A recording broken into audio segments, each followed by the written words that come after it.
Ngizothanda ukuthi ngikubingelele ngiphinde futhi ngikwamukele khona la kuZimi Life. If ufuna nje ukuhlezi updated ngesizini Zyakhala eMzansi, ungakhohlwa ukuthi usubscribe kule channel and uphinde phela uklik ibell for ama notification. So ivideo ethi namhlanje ngikuphathele indaba ngeingane zaMusa Mseleku. uMusa Mseleku udume ngothando nesithembu, ishow ejwayele ukudlala kuMzansi Magic.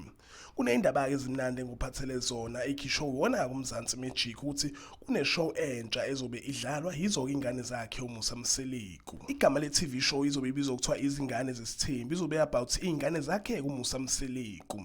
So besibuka nje ingane zakhe uMusa Mseleku kuyo le show, ayingeke izifaneke nalenye show lesijwayele uthando nesithembu la soweveza khona abafazi bakhe naye kuMusa Mseleku. Kodwa ke le izobe about ingane zakhe uMusa Mseleku, negama ke liyasho Izingane Ze'sthembu. Izoqala ngayo ke lenyanga kaJune ngazo lapha na-27. uMzansi Magic ubusuyikhiphile itrailer yayo le show, ungahamba kuyobheka ipage labo ku-Instagram or ku-Facebook or ku-Twitter or u-TikTok. Uthi ngeke ngikhone ukuyidlala la because of ama copyrights, kodwa ungahambe uyichecka impela kibo ishow emnandi.